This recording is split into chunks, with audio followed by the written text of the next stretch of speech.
Please like and subscribe to Nisha's Classics and press the bell icon. ॐ गङ्गणपतये नमः। उत्तिष्ठ हेरम्ब उत्तिष्ठ ब्रह्मणस्पते सर्वदा सर्वतः सर्वविघ्नान् मां पाहि विघ्नप। आयुरारोग्यमैश्वर्यं माम प्रदाय स्वभक्तिमत् स्वेक्षणा शक्तिराद्या ते दक्षिणा पातु मन्सदा। प्रातः स्मरामि गणनाथमनाथ बन्धुं सिन्दूरपूरपरिशोभितगण्डयुग्मम् उद्दण्डविघ्नपरिखण्डनचण्डदण्ड माखण्डलादिसुरनायकवृन्दवन्द्यम्।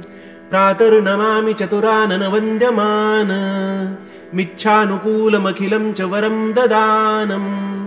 तं तुन्दिलं द्विरसनाधिपयज्ञसूत्रं पुत्रं विलासचतुरं शिवयो शिवाय।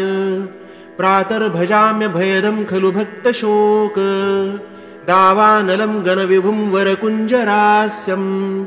अज्ञानकाननविनाशन हव्यवाह मुत्साहवरधनमहं सुतमीश्वरस्य। श्लोकं त्रयमिदं पुण्यं सदा साम्राज्यदायकम्। प्रातरुत्थाय सततं यः पठेत् प्रयतः पुमान्। कराग्रे सत्प्रभा बुद्धि कमलाकरमध्यगा करमूले मयूरेश प्रभाते करदर्शनम्। ज्ञानरूपवराहस्य पत्नी कर्मस्वरूपिणी सर्वाधारे धरे नौमि पादस्पर्शं क्षमस्व मे। तारश्री नर्मदा दुर्वाशमि मन्दारमोदित द्विरदास्य मयूरेश दुःस्वप्नहर पाहि माम्। वक्रतुण्ड महाकाय सूर्यकोटिसमप्रभ निर्विघ्नं कुरु मे देव सर्वकार्येषु सर्वदा। गणनाथ सरस्वती रविशुक्र बृहस्पतिं पञ्चेतानि स्मरेन् नित्यं वेदवाणी प्रवृत्तये। विनायकं गुरुं भानुं ब्रह्म विष्णु महेश्वरान् सरस्वतीं प्रणोम्यादौ सर्वकार्यार्थसिद्धये। अभीप्सितार्थसिद्ध्यर्थं पूजितो यः सुरासुरेः सर्वविघ्नहरस्तस्मै गणाधिपतये नमः।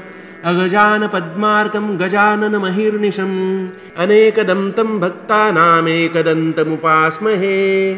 नमस्तस्मै गणेशाय यत्कण्ठः पुष्करायते यदा भोगधनध्वान्तो नीलकण्ठस्य ताण्डवे। कार्यं मे सिद्धिमायातु प्रसन्ने त्वयि धातरि विघ्नानि नाशमायान्तु सर्वाणि सुरनायक। नमस्ते विघ्नसंहर्त्रे नमस्ते इप्सितप्रद नमस्ते देवदेवेश नमस्ते गणनायक।